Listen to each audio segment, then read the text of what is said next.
Thank you so much for that kind introduction. I'm delighted to be here with you, seeing all this enthusiasm for nutrition and health, and I really thank the organizers for the invitation. Let's see if I can figure this out.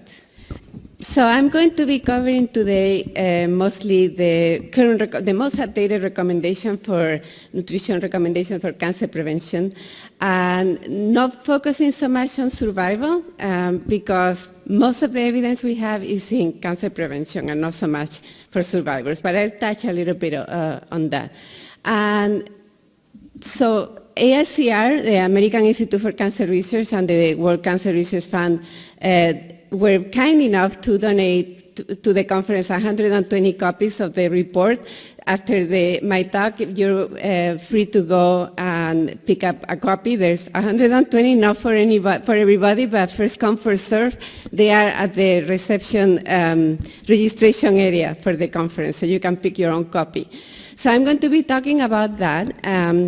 And also putting it into context for other guidelines that we have for chronic disease, because when we're making choices or recommending choices for our patients, it's not just about cancer prevention, but we want to make sure that we're not giving contradicting information or recommendations. So I'm going to be comparing the guidelines with the current guidelines for cardiovascular disease that just came out in 2019, with the diabetes recommendations, the Centers of Medical Care in Diabetes, also released in 2019, the physical activity guidelines for Americans, and the dietary guidelines for Americans. So basically, the most comprehensive guidelines that we have for other chronic diseases. And I'm going to focus my talk primarily on obesity and alcohol. And the reasons for that is that the most convincing evidence that we have for cancer prevention are on those two, and because they are very important public health issues. So just to give you a little bit of a timeline and a historical view of these reports that came out from the World Cancer Research Fund and the American Institute for Cancer Research.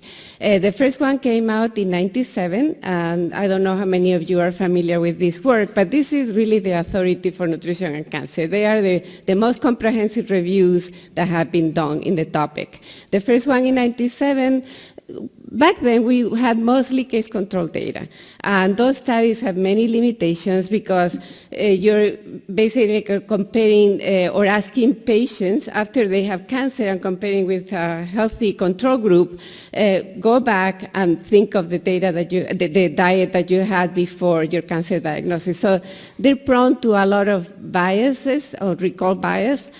So case control data is not the best. So in 2007, the report that came out had more cohort data, more prospective data, so better quality studies were included, and the 2007 report had meta-analysis, was based on more thorough assessment of the literature.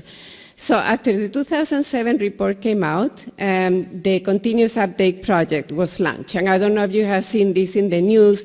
This has been a project over the past 10 years, so lots of different reports for the different cancer sites have been coming, and it was very much covered by the press, so you may have seen them.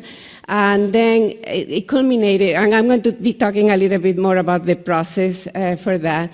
And then in 2018, this report that this is the summary, and everything is online, so if you don't get a copy of the report, you can download everything. So just to give you an idea of how these different CAP reports for the different cancer sites. This is an example for breast cancer. So for each one of these summary CAP reports for breast cancer, for example, for breast cancer, for each cancer site, there was a protocol that clearly outlined the methodology used for the systematic literature review and meta-analysis.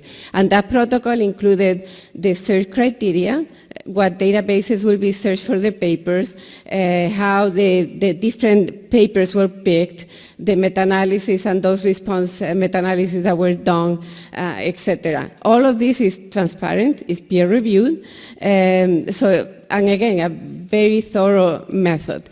The team that is doing the meta-analysis is based at Imperial College in London, and is different from the panel, the expert panel in which I was part of, making the conclusion. So there are two separate teams working on this. And again, everything is peer-reviewed. So everything is transparent and very thorough. So, for example, the breast cancer report, the breast cancer systematic literature review was a report like this. And the panel, you can see, I have a picture. Well, I just wanted to show you first that there's a priori criteria that the panel used to make conclusions. So our task was looking at this report, these big reports with all the different results, and classify the evidence into convincing, probable, limited suggestive, limited no conclusion, and substantial effect on risk unlikely. And these a priori criteria was the number of type of studies, the magnitude of the association, so is the summary risk very weak or the association is very strong. The quality of exposure and outcome assessment, because sometimes there may be some papers have been done, or some studies have been done, but there were some issues with how the diet was assessed or something like that. So we took all of that into account. The heterogeneity within the studies and between the studies. The exclusion of chance, meaning was a statistically significant bias, different biases, and confounding. And in some cancers, for example, lung cancer, it's very difficult to separate smoking from the effects of nutrition. The biological gradient and evidence of mechanisms. So, for example, you can see there a picture of how the panel met, and we met in person once, sometimes twice a year, in the London headquarters, and we will sit there for 2 or 3 days looking very carefully to all these results to make sure that we got this right because of the important implications for the public. So you have here the matrix. That was our task for each of the systematic literature review reports for each cancer site. We had to look at it, and initially there were 2 lead panel members that will be responsible for the preliminary conclusions for each exposure, and then we will present to the rest of the panel, and they may disagree. And sometimes it will be upgraded, and sometimes it will be downgraded, because we thought, let's say that we thought it was probable, and then the rest of the panel will discuss it, and they will think, no, this is convincing, or this is limited suggestive. So again, there's an open process, and that is not or less biased to only one person saying, okay, this is, because we all have our own biases as researchers, and we believe in these nutritional factors, but because there's so many people involved, it's very difficult that is going to play any role. So again, this is the matrix. So for every cancer site, we were responsible to produce this type of matrix with the different classification of how the evidence is laid down at the end.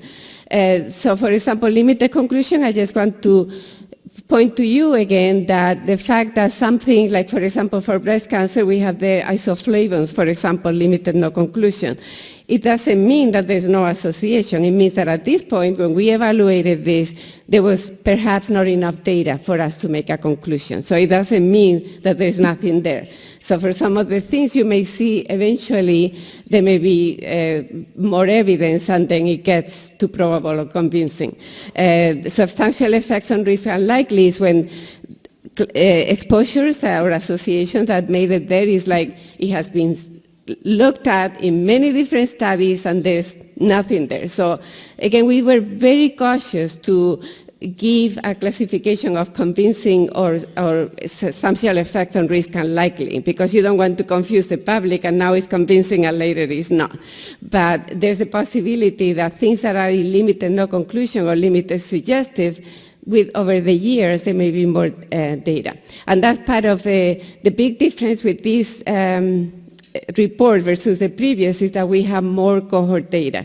A few randomized clinical trials, not that many, and case control studies were not included. So it's the best quality data that we have. So over the years, again, over 10 years essentially, all these different reports were produced for the different cancer sites.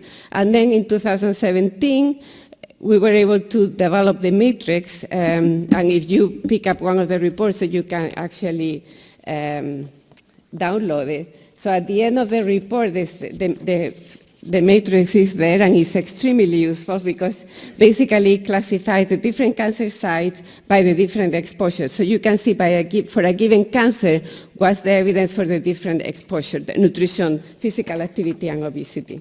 So it's very, very helpful for anybody interested in this. And here, I don't know if you can see it but you can clearly see that obesity and alcohol are the factors that have the most convincing evidence. So what are the recommendations? Essentially, the main thing to consider for this point of view is that it's a lifestyle. We're not really picking into, there's not a magic bullet, there's not a magic nutritional component.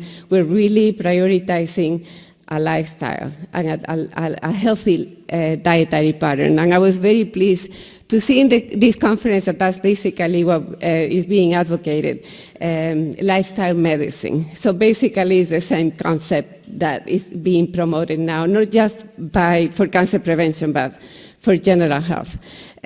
So I'm going to be talking more about obesity a little bit. So the recommendation is be a healthy weight.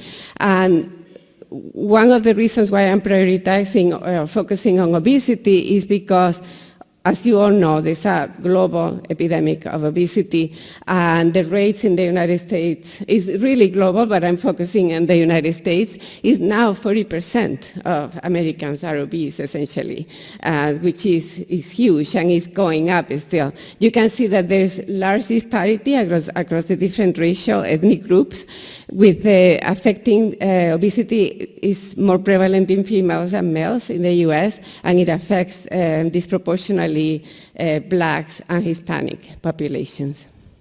You can also see that it's going up, as I mentioned, but it's also affecting not just adults, but our youth, our young people. And that's very important because lifestyles that are starting early tend to continue into adulthood. So we really need to intervene in our young people too. So the potential adverse effects of adiposity, or excess body fat, are multiple, and we have heard some of it in this conference. Like everything is really related. So it affects hormones, bioavailable sex steroids, adipokines, increasing leptin and decreasing adiponectin, increases the IGF system, insulin resistance. It affects chronic inflammation, systemic chronic inflammation, oxidative stress, and it affects immune function. And all of this is going to affect carcinogenesis, but is also going to result in more aggressive tumors and metastasis and decreased response to therapy. In addition to that, and this is more for survival, related to survival, but something to keep in mind too when you're advising patients for cancer prevention is that if they get cancer, it's also going to affect clinical management, affecting detection, chemotherapy dosing, surgical management. Obesity is associated with all these comorbidities, which affects treatment, but it also increases risk of cancer by itself. And toxicities related to cancer treatments are also affected by obesity. So many different effects, both in cancer development, but also decreasing survival. Convincing evidence, as you can see in the matrix here, that adult body fatness increases a number of cancers, very strong effects, and I'm going to show you some of the graphs for adenocarcinoma of the esophagus, pancreas, liver, colorectal, postmenopausal breast cancer, endometrium, very strong association, and kidney. And by the way, the numbers next to the cancer types are the years that the different CAP reports were published. And again, you can download all of this. Adult weight gain also associated, convincing evidence that is associated with postmenopausal breast cancer.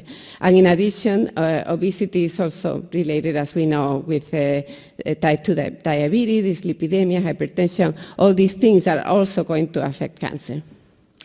just to show you a few graphs, and if you're not familiar with these are what is called a forest plot, each one of the squares represents a study. The larger the square, it means that the study had more weight, and that's probably because the study was larger.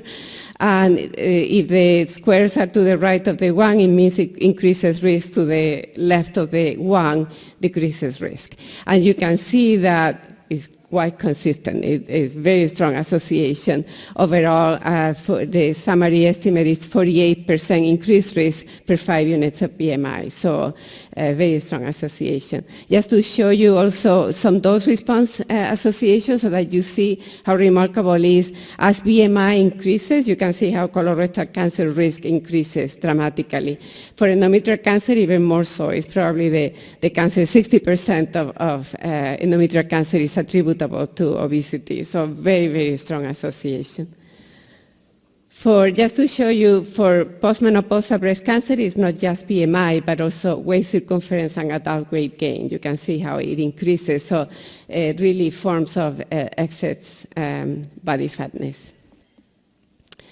And I'm presenting ovarian cancer risk because I'm interested particularly in ovarian cancer, but also to show you there's this misconception that ovarian cancer patients are very thin and obesity has nothing to do with it, but you can see that that's not true.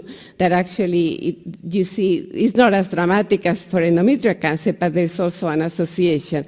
So as obesity or BMI greater than 30, you can see that the risk is already increasing, 8% increased risk. For BMI greater than 35, 25% increased risk of ovarian cancer. So it's really important also. Again, common misconception that obesity is not an important issue, and this is a study I did in Cáncer Permanente, and you can see that it is an important issue also for ovarian cancer survivors. So at diagnosis, you can see that particularly African American and Hispanics were very likely to be obese, and that's going to affect treatment, etc. Just to give you a little bit of, I'm not going to be talking a lot about survival, but I thought I would also touch on that. This is BMI before breast cancer and how it affects overall mortality. And you can see that, again, very, very consistent association. And all studies have shown decrease or increase overall mortality with higher BMI before breast cancer. And the same, I don't have enough time to present all the slides, but BMI after diagnosis also decreases survival, in addition to affecting health-related quality of life and many other things. So, in addition, as I mentioned before, affecting potential clinical management, I just wanted to touch base on chemotherapy dosing, because some of you that are into oncology probably know this, but there's this issue about capping the chemotherapy dosing for the obese patient. And there was, about 5 years ago, ASCO issued a statement that that's not a good idea, because there's fear that giving the actual dose to obese patients is going to result in toxic effects. But ASCO recommended that the full dose should be given, because reducing chemotherapy dosing affects survival.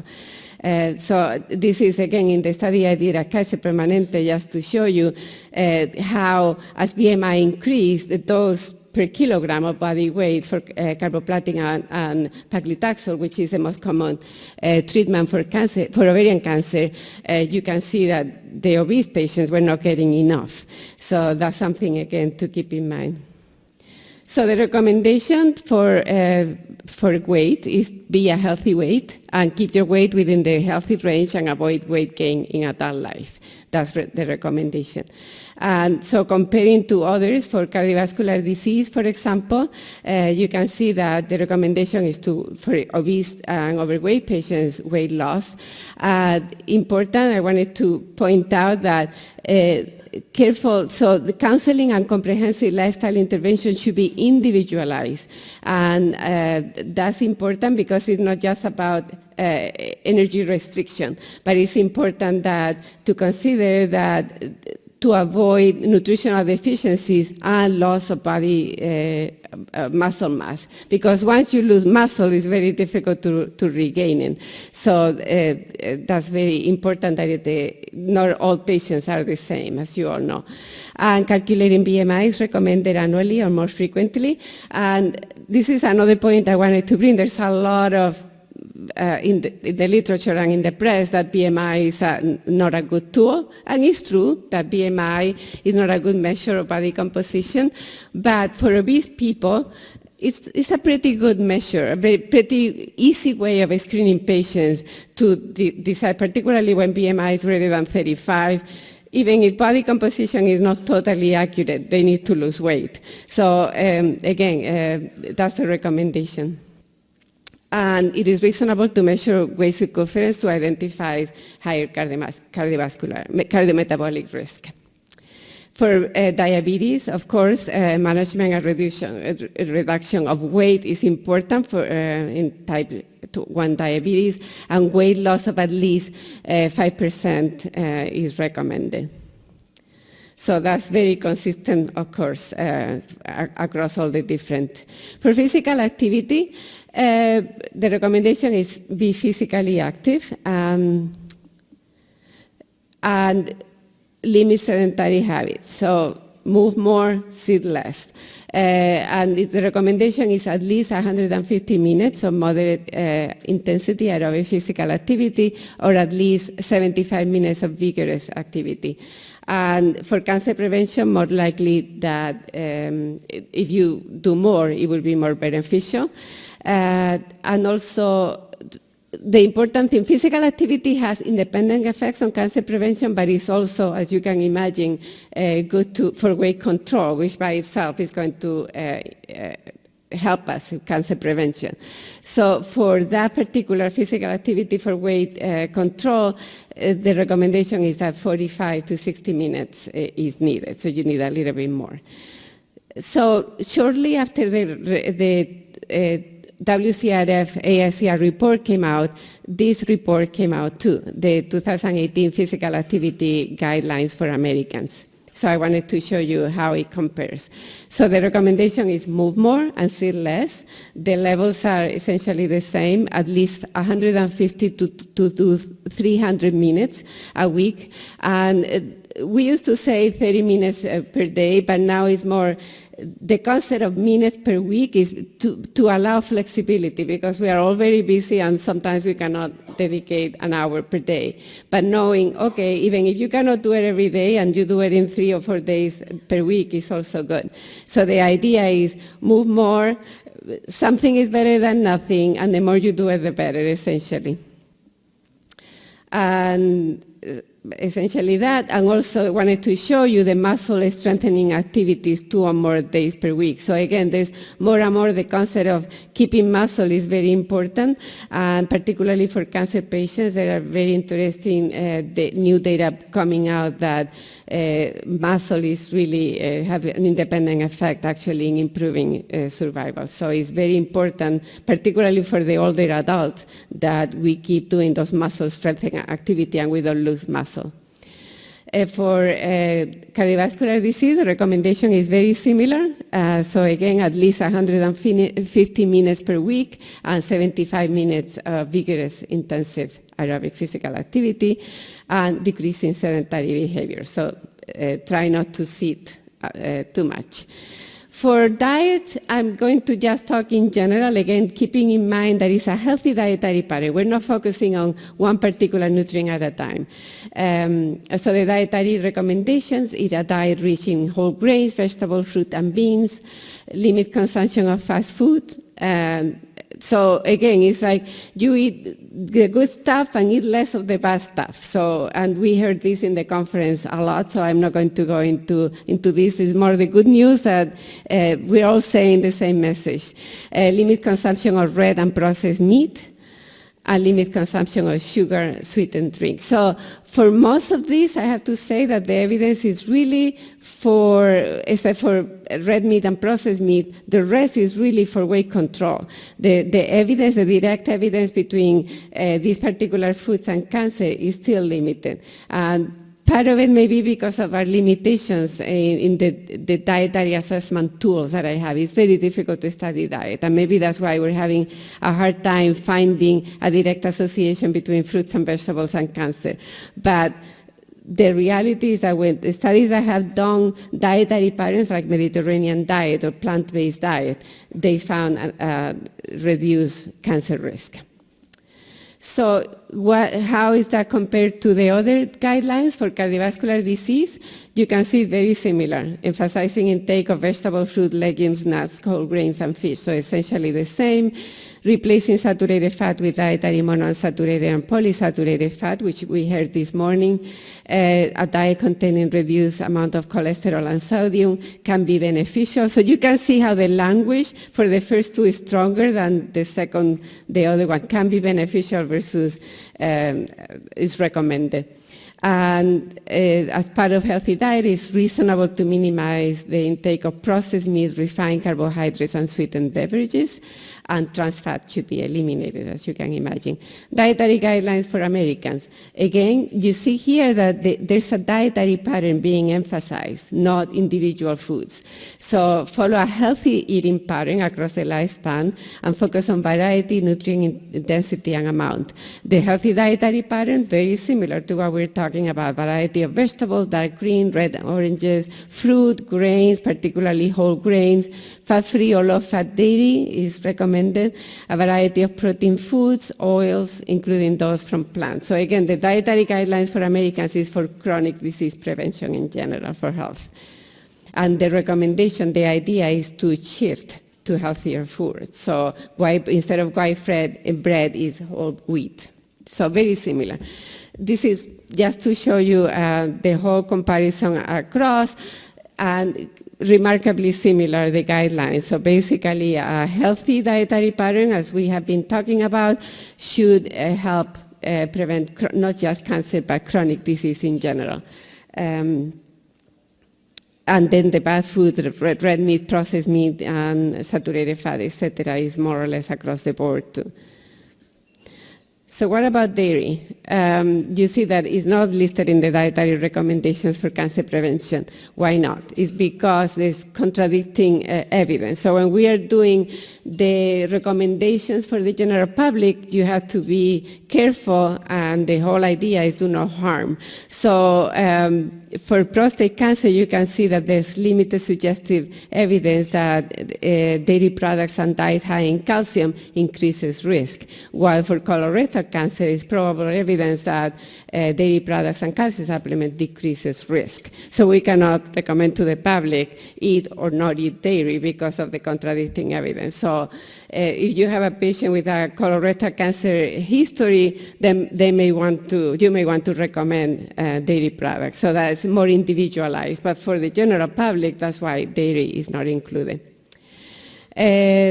So just to show you a little bit of dairy foods, how the evidence looks like, you can see that it's very consistent evidence that dairy foods decrease risk. And you can see the dose response in this case is going down rather than going up like we saw with BMI. For prostate cancer, you can see low-fat milk, cheese, and yogurt. There's an increased risk with dairy foods. Limit alcohol. So why I'm emphasizing alcohol? It's highly prevalent. You can see that 56% of adults and 58% of college students reporting to drink in the past month. So that's very, very prevalent exposure. It represents the third largest contributor of cancer in women and fourth in men. But public awareness of the link of alcohol and cancer is very low. So a study conducted in ASCR not long ago, over 60% of respondents were unaware, which is amazing because we have known about the link of alcohol and cancer for decades. There are multiple deleterious consequences of alcohol consumption too, as you know. So possible mechanisms for alcohol, acetaldehyde is a metabolite. It's been classified as a carcinogen by the International Agency for Research on Cancer. It can be a solvent, enhancing penetration of carcinogens in cells, and that probably explains the interaction between smoking and alcohol, particularly in cancers of the upper aerodigestive tract. So what that means is that if you smoke, the risk is here. If you drink, the risk is here. But if you drink and smoke, the risk multiplies. It doesn't add, it actually multiplies. Alcohol can interfere with estrogen metabolism, or nutritional metabolism. We heard this morning that heavy alcohol drinkers tend to have nutritional deficiencies in several micronutrients. Contaminants can be introduced during alcohol beverage production, and it's also an important source of hidden calories that many people don't consider. Some of the cocktails can have 500 calories, and you have 2 and you don't even realize. Very convincing evidence, as you can see, alcohol drinks increase convincing evidence of increasing risk for mouth, pharynx, larynx, esophagus, liver, colorectal, postmenopausal breast cancer, and probable for stomach and premenopausal breast cancer. This is to show you, again, I'm not going to show you all the different curves, but very important to show you that for breast cancer, even consuming half drink, you can see the risk goes up. You can see it in the pooling project, in the graph to the right. The relationship is linear, so even a small amount, even less than 1 drink per day, can still increase breast cancer risk. So the recommendation for alcohol is, for cancer prevention, is best not to drink alcohol. And if you do consume alcoholic drinks, do not accept the national guidelines. So for the US, the national guidelines for moderate alcohol drinking is 1 drink for women and 2 drinks for men. And the reason, there's this notion that moderate alcohol drinking may be preventive or may help with cardiovascular disease, and that's actually controversial. I'm sure that you have seen in the news there has been papers showing that moderate alcohol consumption can actually increase hypertension, and there's also the global burden of cancer. I don't know if you saw that paper in The Lancet last year, I believe, showing also that there's no safe drinking of alcohol. So again, it's something to consider, that if you do drink in moderation. So this is a statement of the American Society for Clinical Oncology that some of you may have seen, published in 2018. And interestingly, it was the first time that ASCO addresses the topic. They concluded that even modest use of alcohol may increase cancer risk. They highlighted the limited knowledge of the impact of alcohol, even in the oncology setting. So it's not just the general public, but even in the oncology setting, there's this limited, the conversation is not happening between the patients and the physicians. The need for research, so again, we know for sure that alcohol causes cancer, but for the survivor, there's a lot of things that we don't know, including the effects on symptoms, treatment outcomes, side effects, and cancer outcomes. And there's even some notions, some myths that moderate alcohol drinking may have some of the symptoms, which hasn't been proven. There's no evidence. So again, we need more research on this. They provide public health strategies to reduce high alcohol consumption and recommend eliminating pinkwashing, which is my favorite. And for some of you that haven't seen this, usually around October, which is Breast Cancer Awareness Month, you see this kind of thing, which is crazy. So, for example, you can see winemakers, beer brewers, and mixologists are sharing their own October-inspired selection. So by drinking pink wine, you somehow increase awareness of breast cancer. So it's really something that is our responsibility as health providers to speak up if you see something like this, which is outrageous, because I show you how... So I hope that means that you're going to actually speak up, because this really bothers me. And that's why I showed you the linear relationship between alcohol and breast cancer. So this is so irresponsible. So for cardiovascular disease, So even the American Heart Association is saying, if you drink alcohol, drink in moderation. But by no means start drinking to prevent cardiovascular disease. Even them, they're saying that. So they cautious about the dangers of alcoholism, high blood pressure, obesity, stroke, breast cancer, etc. And this is in 2019, they still say moderation in alcohol intake, and in individuals who drink alcohol, reduce men no more than 2 or less drinks per day, and women 1 or less drinks per day. For diabetes, the same. They're saying that people with diabetes should follow the same guidelines, and they also caution about alcohol may affect glycemia control. Dietary guidelines for Americans, the same. If alcohol is consumed, it should be consumed in moderation.